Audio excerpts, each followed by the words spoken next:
Bismillahirrahmanirrahim. Pada pertemuan kelima mata kuliah laboratorium SDM ini kita akan membahas tentang bagaimana memformulasikan rumusan masalah dan tujuan penelitian.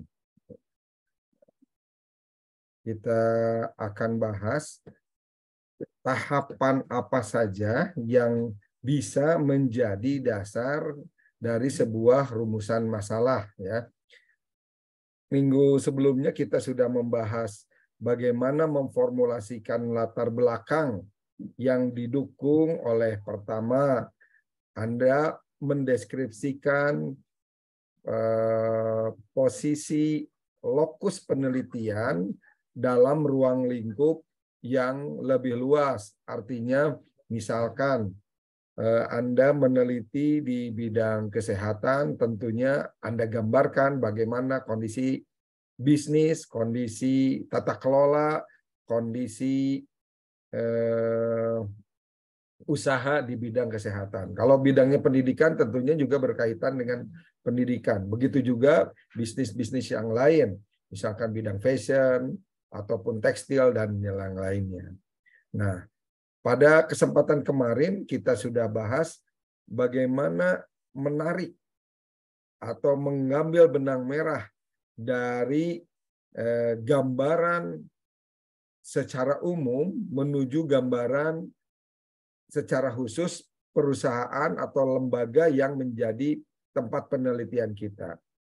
Setelah itu, Anda tarik lagi ke arah pemahaman bagaimana posisi SDM atau tata kelola sumber daya manusia di tempat yang bersangkutan.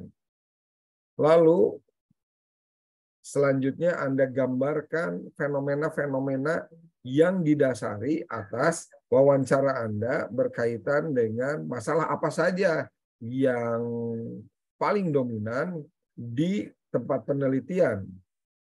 Nah, di sisi lain, setelah Anda tahu masalah yang paling dominan, Anda ambil di antara keseluruhan yang mendapat persetujuan dari pimpinan tempat kita melakukan penelitian. Nah, sehingga Anda akan nyaman karena ada kesesuaian antara permasalahan yang ada dengan izin dari perusahaan itu sendiri atau lembaga itu sendiri. Nah, dari sana data dikembangkan baik berupa data sekunder maupun data primer, ya.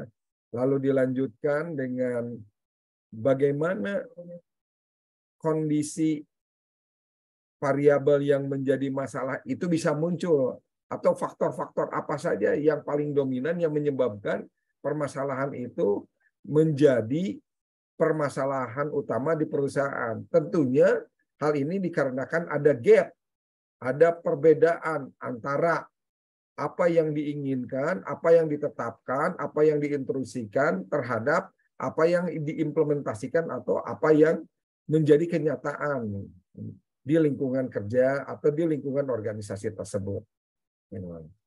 Nah, setelah kesemuanya Anda tahu, bisa jadi penyebabnya ada satu, dua, atau banyak, ya. Nah, lalu kita lihat, kita masuk ke pembahasannya sebentar. Nah, udah tampil? Ada Belum, Pak. ada Masih muncul. loading. Oke, ada muncul, ya. Ini berkaitan dengan rumusan masalah. Oh, ini ada yang Sudah, Pak. fail, ya. Ada yang masuk lagi view sebentar. Rumusan masalah ini lahir dari analisis masalah-masalah utama apa saja yang menjadi topik hangat di tempat penelitian kita. Tentunya sebelumnya diawali oleh data-data yang berkaitan dengan dominannya masalah yang muncul itu tersebut, ya. Oke.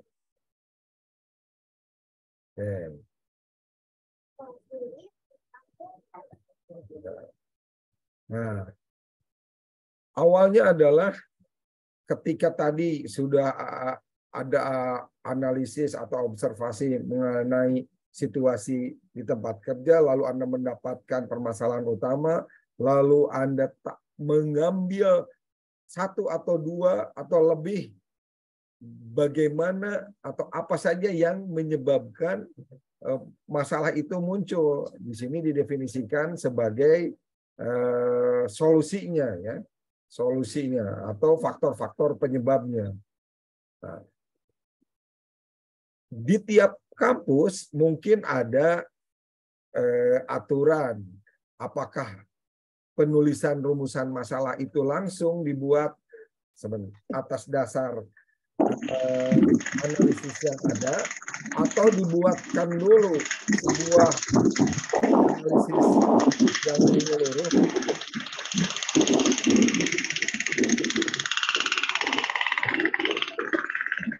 Nah, mute dulu. Analisis yang menyeluruh terhadap situasi yang Anda sudah identifikasi, ya. Jadi sebelum rumusan masalah, ada identifikasi dulu masalah.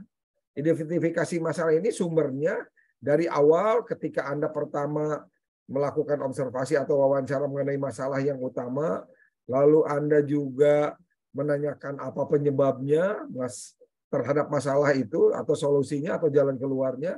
Nah, itu Anda identifikasi, misalkan ketika Anda memulai mengidentifikasi, Anda tanya permasalahan utama yang ada di perusahaan itu, misalkan produktivitasnya rendah, kinerjanya turun, target pencapaian tidak optimal, lalu juga misalkan disiplin kerja rendah, atau kompetensi yang tidak sesuai, atau juga kompensasi yang belum sesuai harapan. Nah, ketika Anda katakanlah mengambil permasalahan utama atau variabel dependennya adalah kinerja, lalu Anda identifikasi selanjutnya apa yang menyebabkan kinerja rendah? Ada disiplin kerja, ada motivasi kerja, ada etos kerja yang jadi masalah, ada juga sisi lain berdasarkan kompetensi, ada lingkungan kerja, ada juga berkaitan dengan motivasi kerja, atau mungkin kepemimpinan yang lemah. Nah, itu identifikasi semua. Tetapi harus disadari ketika Anda sudah mengidentifikasi, Anda harus membatasi penelitian ini karena ada batasan waktu, ada batasan biaya, ada batasan yang berkaitan dengan orientasi penyelesaian penelitian skripsi ini. Nah, ketika Anda memilih membatasi, Anda akan menetapkan berapa variabel independennya, berapa variabel dependennya. Biasanya kalau di S1 ya identifikasi batasannya 2 variabel independen dan 1 variabel dependen. Nah, kalau lebih dari itu boleh saja kalau memang waktunya mencukupi, ya. Selanjutnya Anda merumuskan masalah. Masalah itu berkaitan dengan variabel-variabel yang terpilih yang merupakan pernyataan deskriptif, ya. Biasanya diawali dengan bagaimana kondisinya, bagaimana gambaran dari variabel-variabel yang menjadi penelitian Anda. Biasanya kalau 3 variabelnya 2 independen, 1 dependen, maka rumusan masalah deskriptifnya ada 3. Ditambah dengan perumusan masalah berkaitan dengan pernyataan verifikatif yang biasanya menggunakan kalimat seberapa besar pengaruh. Kalau Anda ngambil pengaruh yang bersifat verifikatif, ada juga misalkan yang bersifat asosiatif, Anda menanyakan hubungan-hubungannya saja, ya. Di sini levelnya adalah Anda mencari kuatnya hubungan dengan mencari besarnya pengaruh, tentunya dalam konteks manfaat dari penelitian lebih tinggi yang mencari besarnya pengaruh, karena akan ada perumusan lain berkaitan dengan program-program, langkah-langkah yang nantinya memperbaiki situasi yang bermasalah, ya. Jadi pada perumusan masalah ini didapat dari identifikasi masalah keseluruhan, lalu dari batasan masalah yang ada, dan penetapan rumusan masalah berdasarkan kebutuhan penelitian. Ya.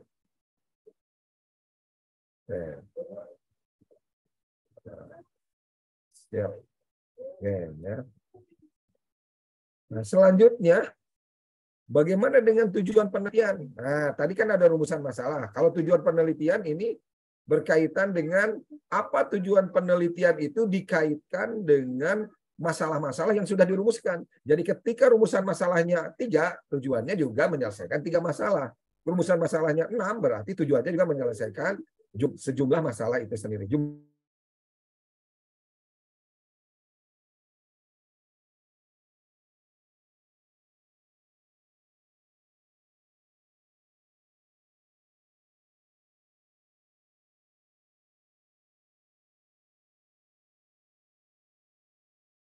Bapak, mohon maaf, gak ada suaranya.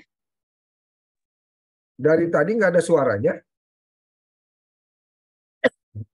Udah? Sekarang ada suaranya? Keluar, sekarang ada. Oh, sekarang ada. Ya. Oke. Jadi itu yang menjadi arahan bagaimana menetapkan rumusan masalah. Ya. Pak, bagaimana ada contohnya enggak? Ya, kita lihat dari contoh yang ada. Nanti kebetulan kalau yang buku karena baru beres pemesanan itu tadi ada beberapa yang menyusul di kelas lain. Jadi insya Allah buku akan diterima di hari apa namanya Selasa ya, hari Selasa.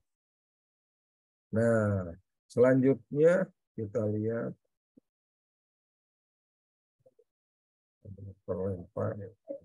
ini ada yang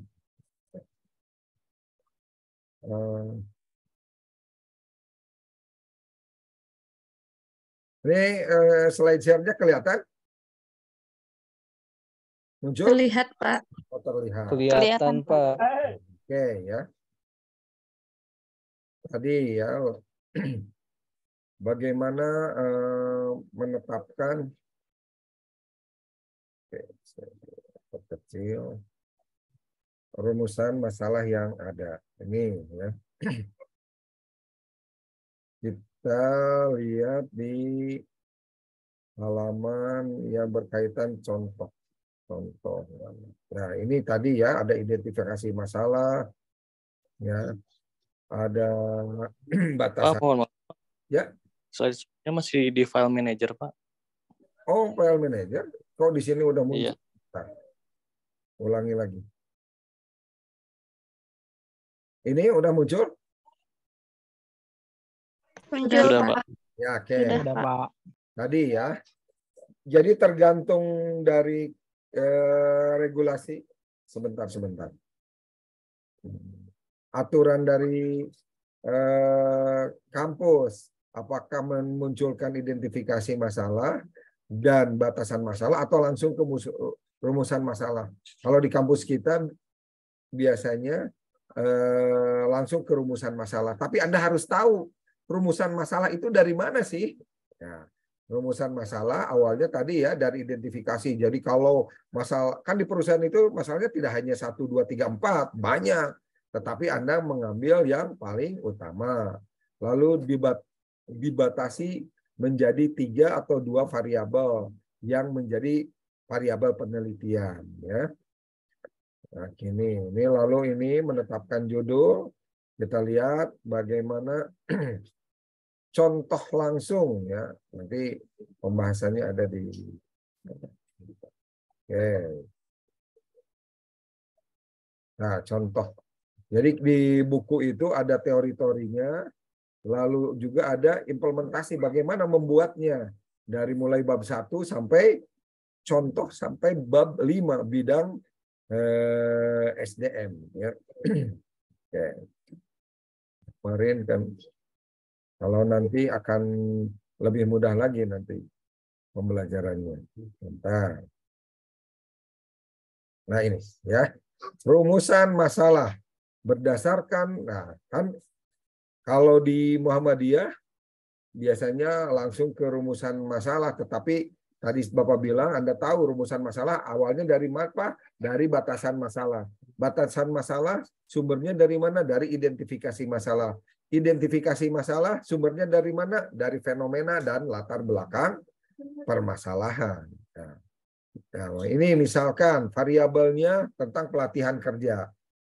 Ada 3 variabel yang menjadi variabel penelitian kita. Tentunya kita harus deskripsikan 3-tiganya, bagaimana pelatihan kerja, bagaimana kompetensi, lalu bagaimana kinerja ya sebagai variabel terikat.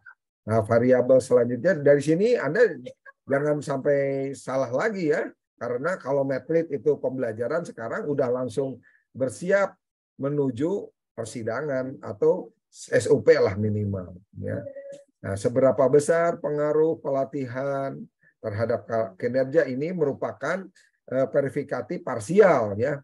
Jadi langsung pengaruh dari variabel X 1 ke Y. Nah, bagaimana Pak kalau hanya 2 variabel saja? Tentu kalau 2 variabel, deskriptifnya juga 2. Bagaimana pelatihan kerja, bagaimana kinerja. Kan 2. Lalu verifikatifnya berapa? Ya 1 aja. Bagaimana pengaruh pelatihan kerja terhadap kinerja. Kalau ini kan 3 variabel. Jadi kalau 3 variabel ada 3 deskriptifnya dan 3 juga verifikatifnya. Nah, untuk tujuan ya ini tinggal merubah saja awalnya bagaimana atau seberapa besar menjadi mengetahui dan menganalisis kondisi pelatihan kerja, kondisi kompetensi di perusahaan itu, kondisi kinerja, dan seberapa besar pengaruh pelatihan, sebesar pengaruh kompetensi secara parsial terhadap kinerja yang ada. Dan yang keenamnya, yang simultannya nih, yang menyeluruh, seberapa besar pengaruh pelatihan dan kompetensi terhadap kinerja karyawan. Sampai di sini ada yang mau ditanyakan?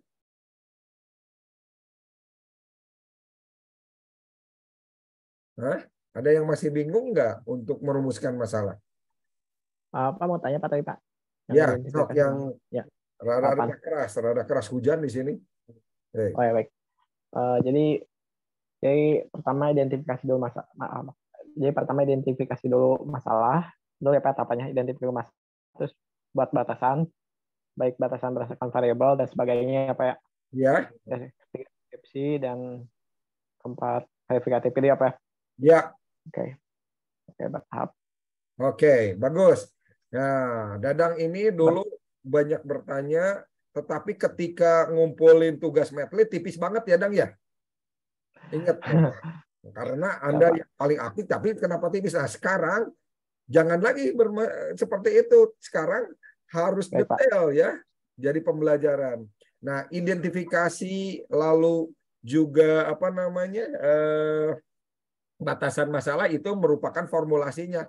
Ada yang dibunyikan sebagai subtitle atau subjudul, ada juga enggak. Tetapi Anda tahu bahwa rumusan masalah sumbernya dari batasan masalah. Batasan masalah sumbernya dari identifikasi masalah.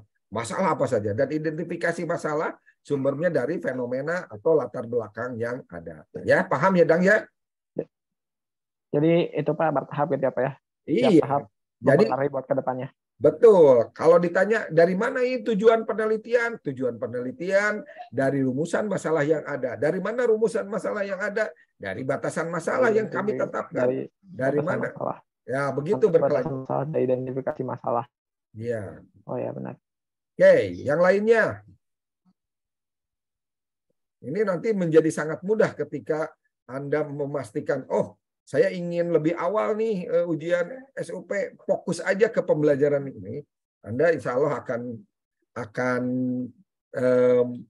memungkinkan lebih awal karena apalagi yang susahnya penjelasannya sudah ada, contohnya juga sudah ada.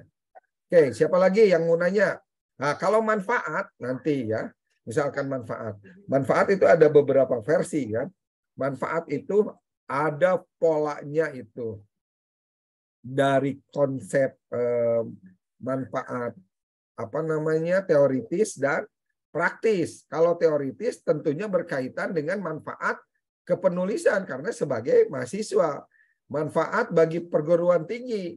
Ya, karena perguruan tinggi tersebut sebagai pengelola pendidikan. Dan peneliti selanjutnya tentunya berkaitan dengan penelitian yang akan diteliti oleh adik-adik kelas Anda.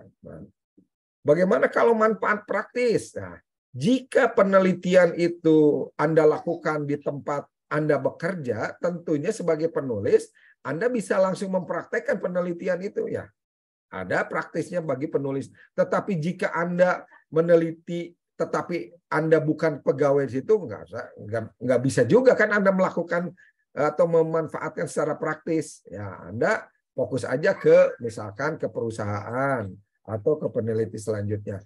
Manfaat praktis yang mencantumkan manfaat bagi penulis biasanya adalah jika peneliti tersebut merupakan karyawan atau berdinas di perusahaan itu, sehingga meneliti secara teoritis ada manfaatnya, meneliti secara praktis ada manfaatnya. Jadi manfaat itu didapat dari mana? Dari perolehan tujuan penelitian yang ada.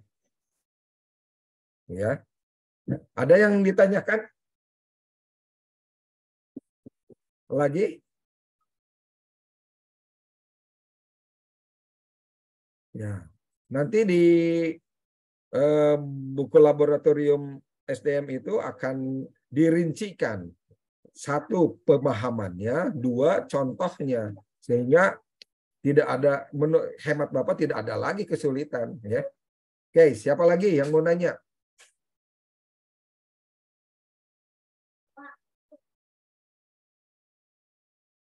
Cukup? Ya. Di daftar isi yang Bapak share kan ada 14 atau 15 pertemuan ya. Ya, itu akan kita jalani, tetapi yang penting adalah di samping ada kejelasan pedomannya, Anda juga harus mengerjakannya. Mengerjakan sesuai dengan tahapan demi tahapan. Itu diorientasikan pada penyelesaian perkuliahan sekarang maupun diorientasikan pada kesiapan lebih awal saat Anda masuk ke semester 8. So, ada lagi? Ahmad Husni, jadi sampai bab 1 tuntas itu berkaitan dengan manfaat penelitian. Tinggal 4 bab lagi kita akan elaborasi apa penajaman yang bisa didapat selain yang didapatkan saat metodologi penelitian semester lalu. Enjang mau nanya, Enjang biasanya Enjang nanya. Untuk sekarang bisa dipahami, Pak. Oke, siap ya. Nanti mudah-mudahan Selasa ada yang ke kampus ngambil buku supaya bisa didalami bukunya, lalu juga mulailah contohnya ada naon, kecuali Anda tidak bisa membaca. Kalau tidak bisa membaca nggak bisa mencontoh ya. Dan SUP itu jangan takut karena Anda belum dapat SK penelitian utama, jadi pahami sebagai sebuah pemahaman teknis ya. Nanti kalau sudah sidang SUP Anda diarahkan judulnya benar atau tidak, baru mendapatkan SK penelitian. Oke, siapa barusan mau nanya? Pak mau tanya Pak, yang soal pengambilan buku untuk hari Selasa itu perwakilan kelas ngambil? Ya udah aja perwakilan kelas kan, sekelas Anda mah cuma 3 orang yang belinya. Apa-apa. Ya Pak ya, kalau mau pinter weh tenan naon. Enggak apa-apa. Yang sekelas-kelas aja karena kan bisi paburancai ya, udah. Oke, ya. Ada lagi pertanyaan? Salma mau nanya, udah mendekati kamera? Belum ada Pak, udah. Ya. Ada hal yang penting di samping Anda katakanlah berinteraksi di sini, yaitu mulai mengerjakan, mulai mengkoreksi lah, bukan mengerjakan. Karena kalau mengerjakan kan waktu metodologi penelitian kemarin sudah ada ya. Cuma kalau yang tidak lengkap, tidak ngepas, bagaimana kita mengambil referensi lah. Referensi banyak ya. kita lihat di Google Scholar ya. Di Google Scholar bagaimana variabel-variabel itu dikoneksikan berdasarkan penelitian-penelitian sebelumnya. Anda juga bisa lihat di Google Scholar ya, misalkan ada dosen bidang SDM dia menulis apa aja, Anda bisa lihat ya. Searching baik nama Bapak ataupun siapa aja lah, ataupun peneliti mana saja boleh ya. Oke. Ada lagi Rahaf atau Bulan Sri, Dava, mana Nindi, Angga? Ya Pak, izin bertanya Pak. Boleh sok. Nih mau cepat ya. Untuk di bab 2 itu di kajian pustaka, berarti diwajibkan dari buku, gak boleh dari jurnal itu Pak? Bukan diwajibkan dari buku, ada yang buku ya di kajian pustaka, ada yang dari jurnal di penelitian sebelumnya. Jadi dua-duanya ada, makanya nanti baca bukunya. Ada dua-duanya. Yang dari buku untuk menguatkan kerangka pemikiran dalam variabel yang diteliti. Yang dari judul untuk menguatkan adanya pengaruh atau hubungan dari kedua variabel. Biasanya buku menerangkan satu permasalahan aja, misalkan motivasi, misalkan disiplin, misalkan kinerja. Nah, yang menceritakan bahwa ada hubungan di antara dua variabel itu biasanya berkaitan dengan penelitian-penelitian sebelumnya. Karena di satu perusahaan penguatan kinerja bisa jadi dikarenakan kuatnya kompensasi badan besar, kinerja bagus. Tapi di tempat lain di bidang militer, misalkan di TNI, disiplin yang bagus, kinerjanya yang bagus, gitu kan? Atau pemimpinnya yang bagus, kinerja anak buahnya bagus. Nah, misalkan di perusahaan yang lain, oh lingkungan kerja Pak, ya karena gaji mah sudah biasa, sudah normal, lingkungan kerja yang membedakan. Nah, di penelitian-penelitian itu yang mengkoneksikan antara teori dengan teori yang lain, antara buku satu dengan buku yang lain. Oke, paham enggak? Oh iya, baik Pak, paham Ya, Pak. jadi dua-duanya ada. Nanti kita bahas di minggu depan ya. Oke, siapa lagi yang bertanya supaya menjadi referensi bagi yang lain? Apalagi kalau cuma sekelas sedikit yang nanya. Yang ini kan 3 kelas. Ya, oke. Puji, mana Komalasari? Ya Mariam, nggak akan nanya atau cukup saja? Masih menyimak, Pak. Oh, masih menyimak. Sampai batasan pembahasan manfaat penelitian di bab 1, tentunya Anda bisa mulai membuat karena basis datanya bisa mengelaborasi dari cara pemahaman Anda tentang variabel-variabel yang ada ya. Anda buat dulu aja ya. Nah, selanjutnya nanti kalau bab 4 baru itu dasarnya dari penelitian langsung. Jadi tidak ada alasan Pak belum. Apalagi bab 3. Bab 3 semuanya teori. Bab 2 teori ya.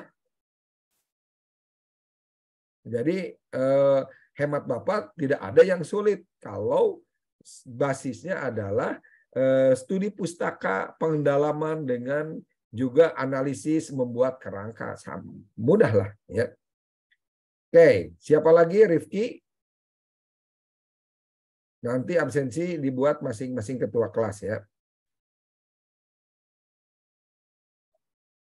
Iqbal nggak ada? Oke, kalau memang tidak ada, kita Ada cukup. pertanyaan Pak dari Denny Pak. Mana di coba? kolom chat. Ya, sok Di kolom dibacain. chat. Dibacain. Pak. Untuk jumlah rumusan masalah, apakah sesuai variabel yang diambil atau ada minimalnya Pak? Oke, berarti pembahasan akan panjang. Nanti kalau putus kita nyambung lagi ya. Kita nyambung lagi kalau pembahasannya. Oke, yang berkaitan dengan rumusan masalah itu tentunya tergantung banyaknya variabel yang ada. Anda menggunakan 3 variabel, berarti ada 3 rumusan deskriptif dan 3 rumusan verifikatif. Berarti ada 6. Kalau 2, berarti 2 rumusan masalah deskriptif dan 1. Kenapa 1? Kan hanya 2. Pengaruhnya dari X